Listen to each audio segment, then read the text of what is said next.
말씀으로 주님과 동행하는 월요일 아침입니다. 오늘도 주시는 말씀을 통해 한 주를 살아낼 수 있는 힘을 얻을 수 있기를 바랍니다. 오늘 우리에게 주시는 하나님의 말씀 함께 보겠습니다. 요한복음 15장 1절부터 17절까지입니다. 우리 하나님의 말씀을 다 함께 읽겠습니다. 나는 참 포도나무요 내 아버지는 농부이시다.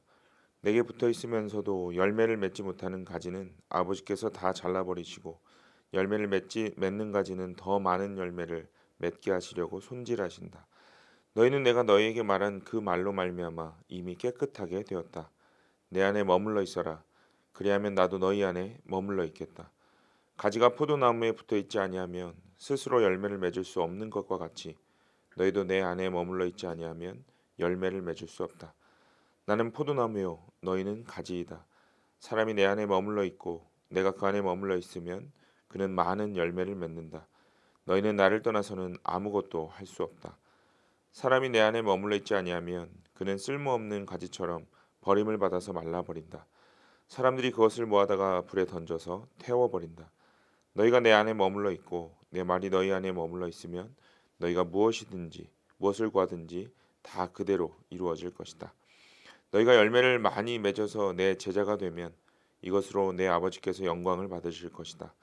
아버지께서 나를 사랑하신 것과 같이 나도 너희를 사랑하였다.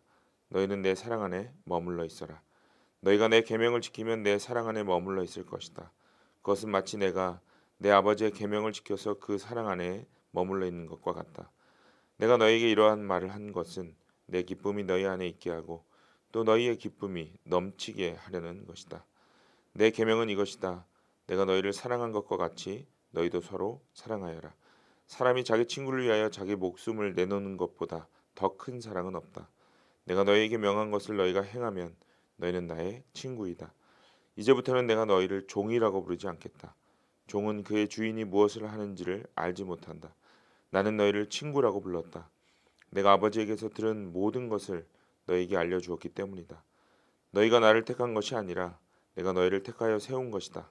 그것은 너희가 가서 열매를 맺어 그 열매가 언제나 남아있게 하려는 것이다. 그리하여 너희가 내 이름으로 아버지께 구하는 것은 무엇이든지 다 받게 하려는 것이다. 내가 너희에게 명하는 것은 이것이다. 너희는 서로 사랑하여라.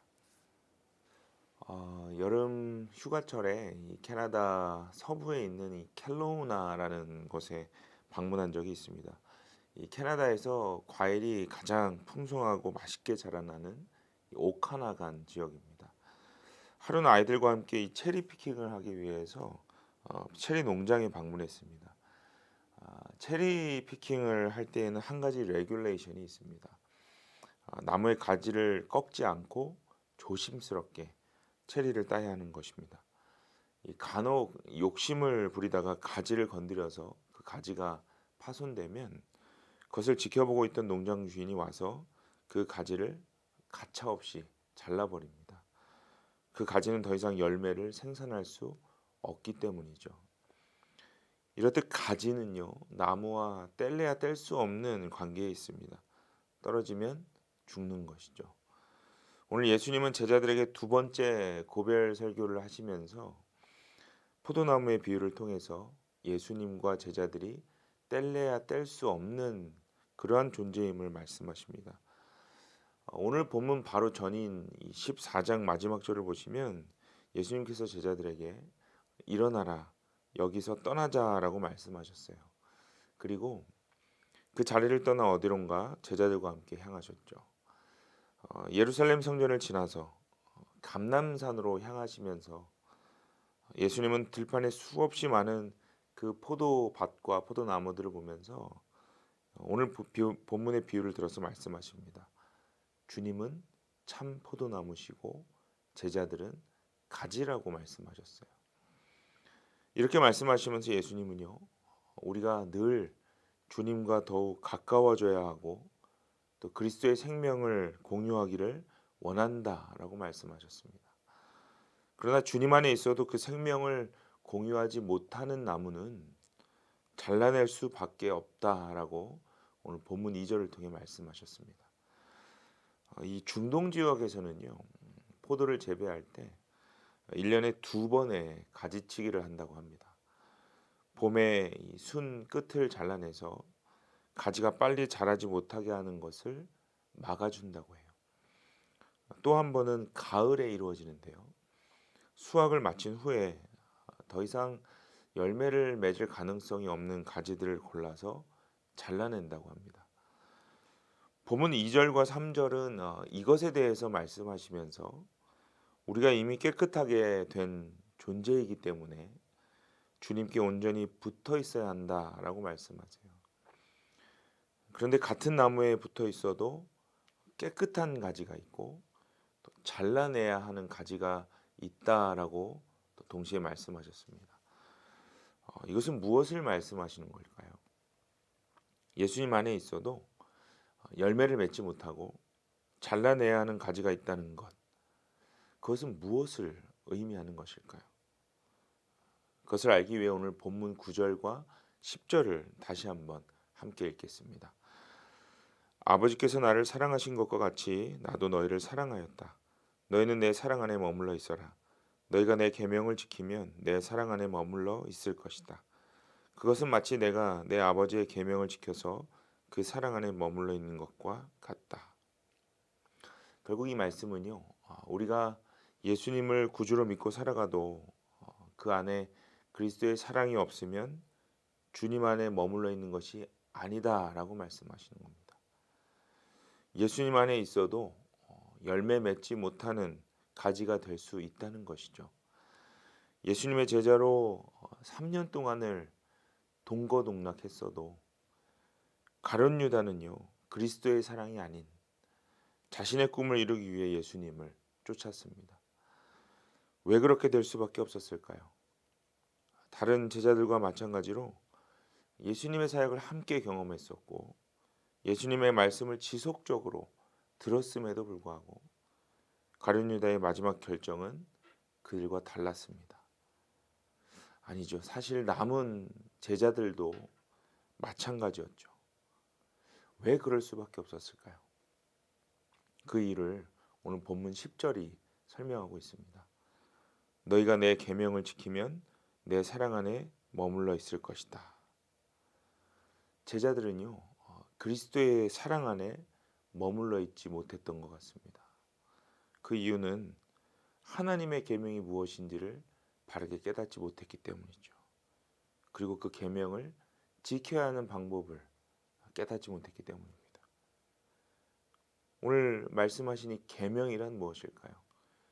오늘 본문 12절의 것을 설명합니다. 함께 읽겠습니다. 12절입니다. 내 계명은 이것이다. 내가 너희를 사랑한 것과 같이 너희도 서로 사랑하여라. 하나님의 가장 큰 계명은 하나님을 사랑하고 이웃을 사랑하는 것입니다. 성경 전체에서 계속해서 우리에게 반복하여 말씀하고 계시죠. 예수님의 제자들에게 3년간 끝없이 보여주시고 말씀하셨던 것이 바로 이것입니다. 그러나 제자들은 여전히 다른 것이 우선순위였죠. 그들이 원했던 것이 우선이었고 사랑하기보다 사랑받기를 우선시하였기 때문에 주님 안에 온전히 거할 수 없었던 것입니다. 사랑하는 여러분, 예수 그리스도께서 저와 여러분을 십자가에서 죽기까지 사랑하셨습니다. 우리는 이미 사랑받은 존재입니다. 그리고 오늘 그 말씀을 통해 그 사랑을 나누는 것이 주님이 주신 큰 계명이라고 말씀하셨습니다. 여러분, 사순절 기간 우리가 회복해야 할 것이 바로 이것입니다. 그때 우리는 주님 안에 온전히 거할 수 있고 그 안에서 하나님의 뜻을 발견할 수 있을 것입니다. 또한 본문 11절의 말씀처럼 그 사랑이 회복될 때 우리 삶에 기쁨이 넘칠 수 있게 됩니다.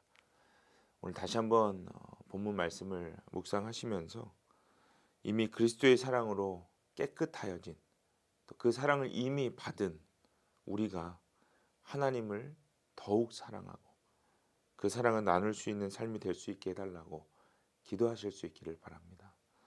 이 계명을 잘 지켜서 지금 내 삶에 기쁨이 회복되고 또 그 받은 그 기쁨들을 잘 전달하여서 많은 영적 열매를 맺을 수 있는 저와 여러분의 삶이 될 수 있기를 간절히 축복합니다.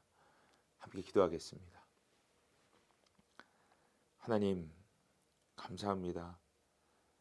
죽기까지 우리를 사랑하셔서 그 사랑이 어떠한 것인지를 세밀하게 경험할 수 있는 그 은혜에 감사드립니다. 오늘 주님이 참 포도나무시고 우리가 가지라고 말씀하셨습니다. 하나님을 사랑하고 그 계명을 지킬 때에 가지로서 주님 안에 온전히 거할 수 있다고 말씀하셨습니다. 주님, 서로 사랑할 수 있게 하여 주옵소서. 받은 그 사랑 나누며 하나님의 사랑이 어떠한 것인지를 계속해서 전달하는 십자가의 전달자로 우리를 세워 주옵소서. 그렇게 오늘도 그리스도의 사랑 안에 기쁨이 넘침을 누리는 우리 모두가 될 수 있게 하시기를 간절히 소망합니다. 살아계신 예수 그리스도의 이름으로 간절히 기도드립니다. 아멘.